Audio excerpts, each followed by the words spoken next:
പൊടിയും പിന്നെ ബട്ടറും ചേർത്തിട്ട്, ബട്ടറിന് പകരം നെയ്യായിരുന്നാലും കുഴപ്പമില്ല, ഇത് രണ്ടും ചേർത്തിട്ട് നല്ല ടേസ്റ്റുള്ള ബിസ്ക്കറ്റ് റെഡിയാക്കിയിട്ട് എടുക്കുന്ന രീതി നോക്കാം. ഈ ബിസ്ക്കറ്റ് ഞാനിവിടെ ബേക്ക് ചെയ്തിട്ട് എടുക്കുന്നത് ഇഡ്ഡലി പാത്രത്തിൽ വെച്ചിട്ടാണ് ബേക്ക് ചെയ്തിട്ട് എടുക്കുന്നത്. ഇഡ്ഡലി പാത്രം തന്നെ വേണമെന്ന് നിർബന്ധമില്ല, കുക്കറായിരുന്നാലും കുഴപ്പമില്ല, അല്ലെങ്കിൽ നല്ല ടൈറ്റായിട്ട് മൂടിയുള്ള എന്ത് പാത്രമായിരുന്നാലും കുഴപ്പമില്ല. ഇനിയിപ്പോൾ നിങ്ങളുടെ അടുത്ത് ഓവൻ ഉണ്ടെന്ന് വെച്ചിട്ടുണ്ടെങ്കിൽ ഈ ബിസ്ക്കറ്റ് നിങ്ങൾക്ക് ഓവനിൽ വെച്ചിട്ടും ബേക്ക് ചെയ്തിട്ട് എടുക്കുക. സാധാരണ നമ്മൾ കേക്ക് ബേക്ക് ചെയ്യുന്ന പോലെ ബേക്ക് ചെയ്തിട്ട് എടുക്കുക. അങ്ങനെ കറക്റ്റ് ഒരു ടൈം പറയാൻ വേണ്ടിയിട്ട് പറ്റില്ല, അത് നിങ്ങൾ ഇടയ്ക്ക് നിങ്ങളൊന്ന് ചെക്ക് ചെയ്ത് നോക്കാം. അപ്പോൾ ഈ ബിസ്ക്കറ്റ് നമ്മൾ റെഡിയാക്കിയിട്ട് എടുക്കുമ്പോൾ രണ്ട് കാര്യം പ്രത്യേകം ശ്രദ്ധിക്കുക. ഇതിലേക്ക് നിങ്ങൾ ഞാൻ പറയുന്ന അളവിലെല്ലാം കറക്റ്റ് അളവിൽ എടുക്കണം. അല്ലെങ്കിൽ കറക്റ്റ് അളവല്ലാന്ന് വെച്ചിട്ടുണ്ടെങ്കിൽ മാവ് നമുക്ക് ശരിക്കും മിക്സ് ചെയ്തിട്ട് എടുക്കാൻ വേണ്ടിയിട്ട് പറ്റില്ല. അപ്പോൾ പിന്നെ നമ്മൾ സെപ്പറേറ്റ് വെള്ളം അങ്ങനെ ചേർത്തിട്ടുണ്ടെന്ന് വെച്ചിട്ടുണ്ടെങ്കിൽ ബിസ്ക്കറ്റിൻ്റെ ശരിക്കും ഒരു ടെക്സ്ചർ കിട്ടില്ല. ഒട്ടും വെള്ളം ചേർക്കരുത്, പ്രത്യേകം ശ്രദ്ധിക്കുക. പിന്നെ അതേപോലെ തന്നെ ബിസ്ക്കറ്റ് നമ്മൾ ബേക്ക് ചെയ്യാൻ വേണ്ടിയിട്ട് വെക്കുമ്പോൾ തീ നന്നായിട്ട് കുറച്ചിട്ട് വേണം ബേക്ക് ചെയ്യാൻ വേണ്ടിയിട്ട്. തീ അങ്ങനെ കൂട്ടി വെച്ചിട്ടുണ്ടെങ്കിൽ ബിസ്ക്കറ്റിൻ്റെ അടിഭാഗം ഉറപ്പായിട്ട് കരിഞ്ഞു പോകും. മോൾ ഭാഗം നമുക്ക് ശരിക്കും ആ ബിസ്ക്കറ്റിൻ്റെ ആ ശരിക്കുള്ളൊരു കളറൊന്നും കിട്ടുകയും ചെയ്യില്ല. നന്നായിട്ട് തീ കുറച്ചിട്ട് ബേക്ക് ചെയ്തിട്ട് എടുക്കുക. പിന്നെ ബിസ്ക്കറ്റ് നമ്മൾ റെഡി ആയി കഴിഞ്ഞിട്ട് ഒന്ന് ഇരുന്ന് നന്നായിട്ട് ചൂടാറി കഴിയുമ്പോഴായിരിക്കും ബിസ്ക്കറ്റിൻ്റെ ശരിക്കുള്ള ടെക്സ്ചർ കിട്ടുക. അപ്പോൾ ഇനി നമുക്ക് ഒട്ടും സമയം കളയണ്ട, ബിസ്ക്കറ്റ് റെഡി ആക്കിയിട്ട് എടുക്കുക. അപ്പോൾ വീഡിയോ നിങ്ങൾക്ക് ഇഷ്ടമാണെന്ന് വെച്ചിട്ടുണ്ടെങ്കിൽ വീഡിയോയുടെ അടിയിൽ ലൈക്ക് ചെയ്യാനും കമൻറ്റ്സ് ഇടാനും മറക്കരുത്. പിന്നെ മിയ കിച്ചൻ സബ്സ്ക്രൈബ് ചെയ്യാത്തവരുണ്ടെന്ന് വെച്ചിട്ടുണ്ടെങ്കിൽ സബ്സ്ക്രൈബ് ചെയ്യാനും മറക്കരുത്. അപ്പോൾ ഇനി നമ്മുടെ ബിസ്ക്കറ്റ് റെഡിയാക്കാൻ വേണ്ടിയിട്ട് പോകാം. റെഡിയാക്കാൻ വേണ്ട സാധനങ്ങൾ എന്തൊക്കെയാണെന്ന് നോക്കാം. അപ്പോൾ ഞാനിവിടെ 250 ml മെഷറിംഗ് കപ്പിൽ 1 കപ്പ് ഗോതമ്പ് പൊടിയാണ് എടുത്തേക്കുന്നത്. ഇത് നിങ്ങൾക്ക് ഇനിയിപ്പോൾ ഗോതമ്പ് പൊടി വേണ്ടെന്ന് വെച്ചിട്ടുണ്ടെങ്കിൽ മൈദപ്പൊടി വെച്ചിട്ടും ഇതേപോലെ തന്നെ എല്ലാവരും സെയിം അളവിൽ തന്നെ എടുക്കുക. പൊടിയിൽ വ്യത്യാസം വരുത്തിയാൽ മതി. അപ്പോൾ ഈ ഗോതമ്പ് പൊടി എടുത്തേക്കണ ഈ സെയിം കപ്പിൽ തന്നെ 1/2 കപ്പ് പഞ്ചസാര എടുത്തിട്ടുണ്ട്. അപ്പോൾ ഈ പഞ്ചസാര നിങ്ങൾ മിക്സിയിൽ ഇട്ടിട്ടൊന്ന് പൊടിച്ചിട്ട് വേണം ഇതിലേക്ക് ചേർക്കാൻ വേണ്ടിയിട്ട്. അപ്പോഴായിരിക്കുമല്ലോ നമ്മുടെ ഈ ഗോതമ്പ് പൊടിയുടെ കൂടെ അതങ്ങോട്ട് മിക്സ് ആയിട്ട് പോവുക. അപ്പോൾ മിക്സിയിലിട്ടിട്ട് ജസ്റ്റ് ഒന്ന് കറക്കിയിട്ട് എടുത്താൽ മതി. അപ്പോൾ കറക്കി എടുത്ത് കഴിഞ്ഞിട്ടുള്ള അളവായിട്ട് പറയുന്നത് 1/2 കപ്പ്. അല്ലെങ്കിൽ വലിയ തരിയുള്ള പഞ്ചസാരയൊക്കെയാണെന്ന് വെച്ചിട്ടുണ്ടെങ്കിൽ അത് പിന്നെ പൊടിച്ചെടുത്ത് കഴിഞ്ഞ് കഴിയുമ്പോൾ അത് അത്രയ്ക്ക് 1/2 കപ്പ് ഉണ്ടാവില്ല. പിന്നെ വേണ്ടത് ബട്ടറാണ് വേണ്ടത്. ബട്ടർ 5 ടേബിൾ സ്പൂൺ ബട്ടർ വേണം. അപ്പോൾ ഞങ്ങൾക്ക് ഇവിടെ ഇതേപോലെ ഓരോ ക്യൂബ്സ് ആയിട്ടുണ്ട് ബട്ടർ. ഇതേപോലെയും കിട്ടും, മറ്റോണം കിട്ടും. അപ്പോൾ ഞാൻ ഇങ്ങനെയാണ് ഇപ്പോൾ എടുത്തേക്കുന്നത്. അപ്പോൾ ഇതിനകത്ത് 5 ടേബിൾ സ്പൂൺ ബട്ടർ എടുക്കുക. ബട്ടർ നിങ്ങൾ കറക്റ്റ് ഇത്രയ്ക്ക് തന്നെ ചേർക്കണം കേട്ടോ.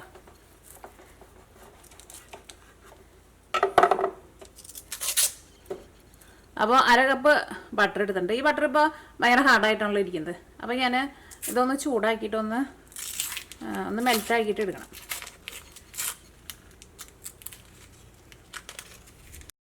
പിന്നെ ഇതിലേക്ക് ഒരു മുട്ട വേണം. മുട്ട താഴാക്കിനില്ല ചിലപ്പോൾ. പിന്നെ ബേക്കിംഗ് പൗഡർ വേണം. ബേക്കിംഗ് പൗഡർ ഒരുപാടൊന്നും ചേർക്കണ്ട. ഇതിലേക്ക് ഞാൻ 1/4 ടീസ്പൂൺ ബേക്കിംഗ് പൗഡറാണ് ചേർക്കുന്നത്. പിന്നെ വാനില എസൻസ്. വാനില എസൻസ് നിങ്ങൾക്ക് വേണമെന്നുണ്ടെങ്കിൽ ചേർക്കാം. വാനില എസൻസ് കൂട്ടിയിട്ട് ചേർക്കാം. അപ്പോൾ ആ ഗോതമ്പ് പൊടിയുടെ ഒരു ടേസ്റ്റ് ഒന്നും ഉണ്ടാവില്ല. അപ്പോൾ വാനില എസൻസ് ഞാനിതിലേക്ക് 1 ടീസ്പൂണാണ് ചേർക്കുന്നത്. പിന്നെ അതിലേക്ക് ഒരു 2 നുള്ള ഉപ്പും വേണം. ഇത്രയ്ക്ക് സാധനങ്ങൾ മാത്രമേ നമുക്ക് ആവശ്യമുള്ളൂ. അപ്പോൾ ഞാൻ ഫസ്റ്റ് ഈ ബട്ടർ ഒന്ന് മെൽറ്റാക്കിയിട്ട് എടുക്കട്ടെ കേട്ടോ. അതല്ലെങ്കിൽ മൈക്രോവേവിൽ വെച്ചിട്ട് ഒന്ന് ചൂടാക്കിയിട്ട് എടുക്കുക. അല്ലെങ്കിൽ നമ്മൾ ഒരു പാത്രത്തിൽ വെള്ളം വെച്ചിട്ട് അതിൻ്റെ മുകളിൽ ഈ പാത്രം വെച്ചിട്ട് ആവിയിൽ മെൽറ്റാക്കിയിട്ട് എടുക്കുക. അല്ലെങ്കിൽ ഒരു പാനിലിട്ടിട്ട് മെൽറ്റാക്കിയിട്ട് എടുത്താലും കുഴപ്പമില്ല.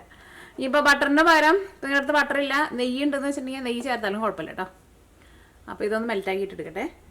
അപ്പോൾ നമ്മുടെ ബട്ടർ ഒന്ന് മെൽറ്റാക്കിയിട്ട് എടുത്തിട്ടുണ്ട്. ഇനി നമ്മുടെ മിക്സിങ് റെഡിയാക്കാൻ വേണ്ടിയിട്ട് പോവാണ്. അപ്പോൾ അതിന് വേണ്ടിയിട്ട് നമുക്കൊരു ബൗളെടുക്കാം. ഇതിലേക്ക് 1 കപ്പ് ഗോതമ്പ് പൊടി ചേർക്കാം. കറക്റ്റ് അളവിൽ എടുക്കണം കേട്ടോ. അല്ലെങ്കിൽ കാരണം ഇതിലേക്ക് നമ്മൾ വെള്ളമൊന്നും ചേർക്കില്ല. അപ്പോൾ അളവുകൾ അങ്ങനെ തെറ്റിയിട്ടുണ്ടെങ്കിൽ നമ്മുടെ പൊടി ശരിക്കാണ്ട് കുഴഞ്ഞു വരില്ല. ഇനി നിങ്ങൾ എങ്ങാനും കുഴച്ചെടുക്കുന്ന സമയത്ത് ചെറുതായിട്ടിങ്ങനെ ഒരു ഡ്രൈ ആയിട്ട് ഇരിക്കുന്നുണ്ടെന്ന് വെച്ചിട്ടുണ്ടെങ്കിൽ അതനുസരിച്ചിട്ട് നിങ്ങൾ പാല് ചേർത്ത് കൊടുത്താൽ. പക്ഷേ കറക്റ്റ് അളവിൽ എടുത്തിട്ടുണ്ടെന്ന് വെച്ചിട്ടുണ്ടെങ്കിൽ ഇതിലേക്ക് നമുക്ക് പാല് ചേർക്കേണ്ടി വരില്ല. ഇനി ഇതിലേക്ക് പിന്നെ നമ്മൾ എടുക്കുന്ന മുട്ടയിൽ ചിലപ്പോൾ ചെറിയ വ്യത്യാസമൊക്കെ ഉണ്ട്. ഇതിലും ചെറിയ മുട്ടയൊക്കെയാണെന്ന് വെച്ചിട്ടുണ്ടെങ്കിൽ ചിലപ്പോൾ നമ്മൾ പൊടി കുഴച്ച് വന്ന് കഴിയുമ്പോൾ കുറച്ച് ഡ്രൈ ആയിട്ടിരിക്കും. അപ്പോൾ നിങ്ങൾ കുറച്ച് പാല് ചേർത്ത് കൊടുത്തോ. ഇനി ഇതിലേക്ക് 5 ടേബിൾ സ്പൂൺ ബട്ടർ ചേർക്കുക.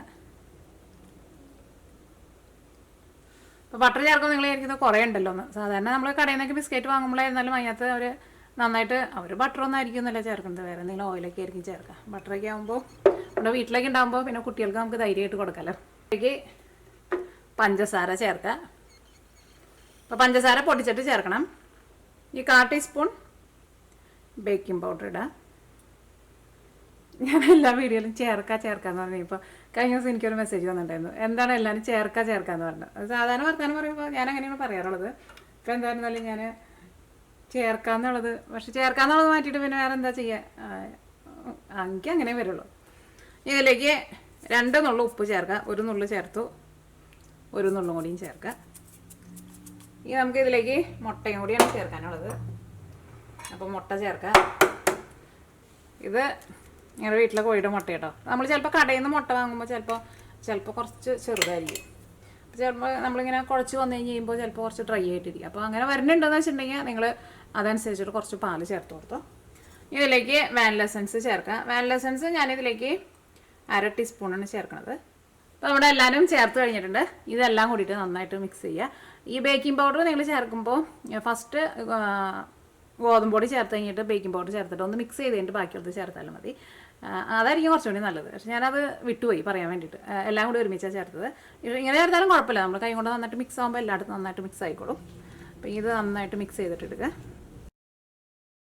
പിന്നെ ബട്ടർ നമ്മൾ ഇതിലേക്ക് ചേർക്കുമ്പോൾ ചിലപ്പോൾ ഞാൻ മെൽറ്റാക്കിയിട്ട് ചേർത്തില്ല. അപ്പോൾ നമ്മൾ ചിലപ്പോൾ ചൂടാക്കിയിട്ടായിരിക്കുമല്ലോ ചേർക്കുക. അപ്പോൾ ചൂടോട് കൂടിയിട്ട് ഇതിലേക്ക് ചേർക്കരുത് കേട്ടോ.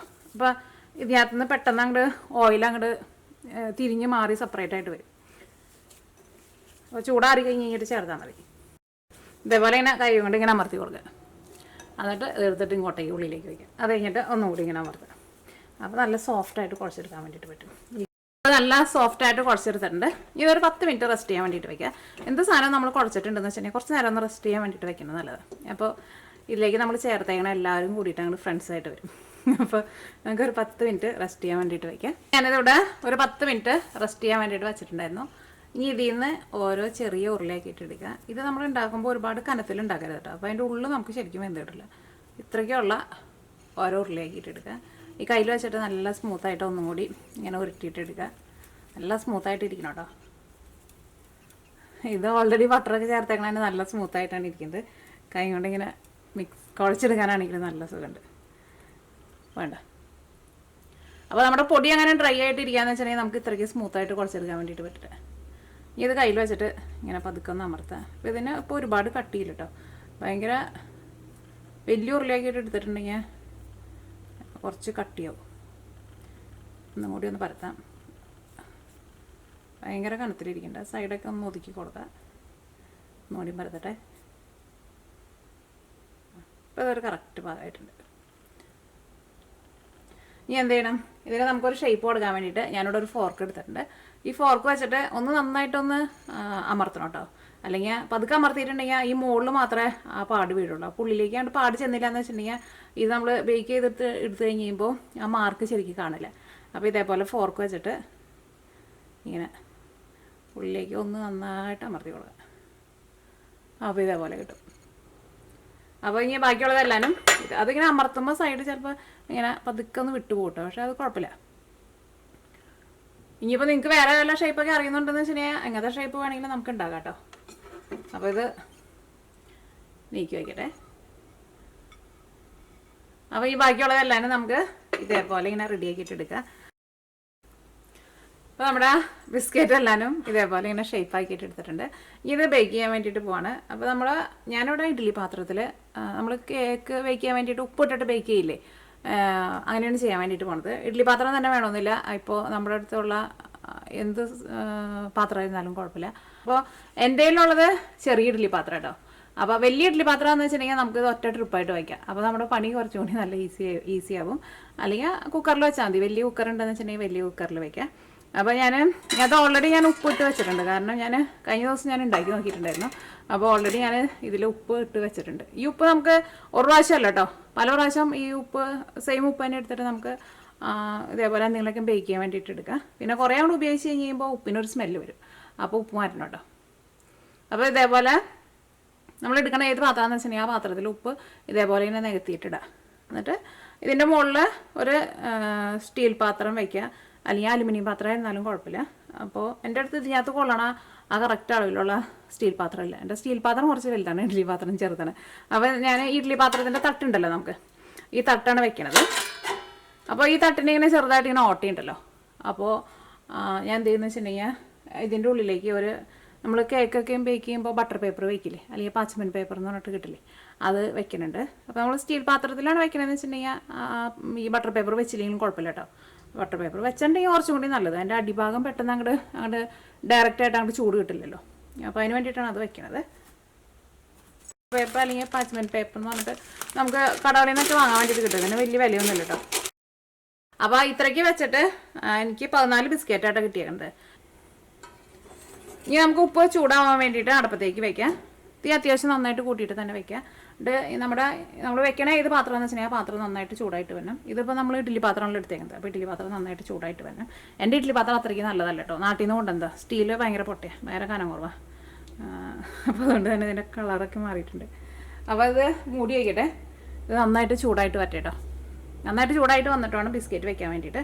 അത് നമ്മൾ ഓവനിലായിരുന്നാലും എന്തെങ്കിലും സാധനം നമ്മൾ ബേക്ക് ചെയ്യാൻ വേണ്ടിയിട്ട് വെക്കുമ്പോൾ ഓവൻ തണുത്തിരിക്കുമ്പോൾ കൊണ്ടുവന്ന് വെക്കില്ലല്ലോ. അതാണ് നമ്മൾ എപ്പോഴും നമ്മൾ കേക്കൊക്കെ ബേക്ക് ചെയ്യുമ്പോൾ പറയണത് പ്രീ ഹീറ്റ് ചെയ്യാൻ വേണ്ടിയിട്ട് പറയുന്നത്. അപ്പോൾ ഇത് നമ്മൾ പ്രീ ഹീറ്റ് ചെയ്യുന്ന പരിപാടിയാണ് ഇപ്പോൾ ചെയ്യണത്. അപ്പോൾ ഇതാണ്ട് മൂടി വയ്ക്കാം നമുക്ക്. ഇത് നന്നായിട്ടൊന്ന് ചൂടാവട്ടെ. അപ്പോൾ നമ്മുടെ ഇഡ്ഡലി പാത്രം നന്നായിട്ട് ചൂടായിട്ടുണ്ട്. ഒരു 5 മിനിറ്റിൻ്റെ അടുത്ത് ചൂടാക്കാൻ വേണ്ടിയിട്ട് വെച്ചിട്ടുണ്ടായിരുന്നു. അപ്പോൾ ഇങ്ങനെ കൈ ഇതിൻ്റെ ഉള്ളിലേക്ക് വയ്ക്കുമ്പോൾ അത്യാവശ്യം നന്നായിട്ട് ചൂട് വരുന്നുണ്ട്. ഇനി ഞാനിവിടെ തീ നന്നായിട്ട് കുറച്ച് വയ്ക്കുകയാണ്. ഇനി ഇതിലേക്ക് നമ്മുടെ ബിസ്ക്കറ്റ് വെച്ച് കൊടുക്കാം. ഒരുപാട് ഇങ്ങനെ അടുപ്പിച്ച് വയ്ക്കണ്ട. എന്തായിരുന്നാലും ഇത് എനിക്ക് 2 ട്രിപ്പായിട്ട് വെക്കേണ്ടി വരും. കുറച്ച് സ്പേസ് ഇട്ടിട്ട് വെച്ചോ. ഇത് നമ്മൾ കുക്കറിലാണ് വെക്കണമെന്ന് വെച്ചിട്ടുണ്ടെങ്കിൽ കുക്കർ കുറച്ച് ഡീപ്പായിട്ട് ഇരിക്കുമല്ലോ. അപ്പോൾ ആ പാത്രത്തിൽ വെച്ച് കഴിഞ്ഞിട്ട് കുക്കറിൻ്റെ ഉള്ളിലേക്ക് ഇറക്കി വെച്ചാൽ മതി കേട്ടോ. ഇതിപ്പോൾ ഇങ്ങനെ പൊന്തിരിക്കുന്നത് കൊണ്ട് തന്നെ എനിക്ക് ഇങ്ങനെ ഡയറക്റ്റ് ഇതിനകത്തേക്ക് വെക്കാൻ വേണ്ടിയിട്ട് കുഴപ്പമില്ല, അല്ലെങ്കിൽ നമ്മുടെ കൈ പൊള്ളൂ കേട്ടോ. അപ്പോൾ നമ്മുടെ ബിസ്ക്കറ്റ് ബേക്ക് ചെയ്യാൻ വേണ്ടിയിട്ട് വെച്ചിട്ട് ഒരു 35 മിനിറ്റ് ആയിട്ടുണ്ട്. റെഡി ആയിക്കൊണ്ടിരിക്കുകയാണ്. ഒരു പച്ചമാവിൻ്റെ ഒരു ടെക്സ്ചർ ഉണ്ടല്ലോ, അതങ്ങോട്ട് മാറിയിട്ടുണ്ട്. ഒന്നുകൂടി ഫോക്കസ് ചെയ്യാട്ടോ. അപ്പോൾ തീ ഒരുപാട് കൂട്ടി വയ്ക്കണ്ട. അപ്പോൾ ഞാനിവിടെ വെച്ചേക്കണ ബർണർ വലിയ ബർണറാണ്. അതിനകത്ത് ലോ ഫ്ലെയിമിനേക്കാളും ഒരു പൊടിക്കൊന്ന് കൂട്ടിയാണ് വെച്ചേക്കുന്നത്. അപ്പോൾ ഞാനിപ്പോൾ ഇവിടെ വെച്ചേക്കണം കേട്ടോ. ലോ ഫ്ലെയിമിനേക്കാളും ഒരു പൊടിക്കൊന്ന് കൂട്ടി വെച്ചിട്ടുണ്ട്, കാരണം ഒരുപാട് കൂട്ടി വയ്ക്കരുത്. ഇപ്പോൾ ബിസ്ക്കറ്റ് നമ്മൾ ബേക്ക് ചെയ്യാൻ വേണ്ടിയിട്ട് വെച്ചിട്ട് ഒരു 50 മിനിറ്റ് ആയിട്ടുണ്ട്. എൻ്റെ ഇടയ്ക്ക് ഞാൻ 2 പ്രാവശ്യം തുറന്ന് നോക്കിയിട്ടുണ്ടായിരുന്നു. നോക്കട്ടെ. നമ്മുടെ ബിസ്ക്കറ്റ് റെഡി ആയിട്ടുണ്ട്. നമ്മുടെ രണ്ടാമത്തെ ട്രിപ്പും റെഡി ആയിട്ടുണ്ട്. ഇത് നല്ല ഉള്ളിൽ കണ്ടില്ലല്ലേ? ഇത് ഉള്ളിൽ നല്ല ക്രിസ്പി ആയിട്ട് തന്നെ ഇരിക്കുന്നത്. നല്ല ടേസ്റ്റാണ് കഴിക്കാൻ വേണ്ടിയിട്ട്. നമ്മൾ കടയിൽ നിന്നൊക്കെ വാങ്ങിച്ച് കഴിക്കുന്നതിനേക്കാളും നല്ല ടേസ്റ്റ് ഉണ്ടാവും ഇതേപോലെ നമ്മൾ വീട്ടിലുണ്ടാക്കിയിട്ടുണ്ടെങ്കിൽ. കാരണം ഇതിൽ നമ്മൾ നന്നായിട്ട് ബട്ടറൊക്കെ ചേർത്തിട്ടുണ്ടല്ലോ, അതുകൊണ്ട് തന്നെ നല്ല ടേസ്റ്റ് ആയിരിക്കും. ഞാൻ കഴിച്ചോട്ടെ കേട്ടോ.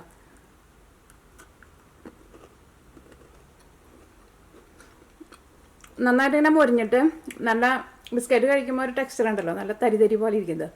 അങ്ങനത്തെ ഒരു ടെക്സ്ചറാണ്. അടിപൊളി ടേസ്റ്റ്, നല്ല ടേസ്റ്റ് ഉണ്ട്.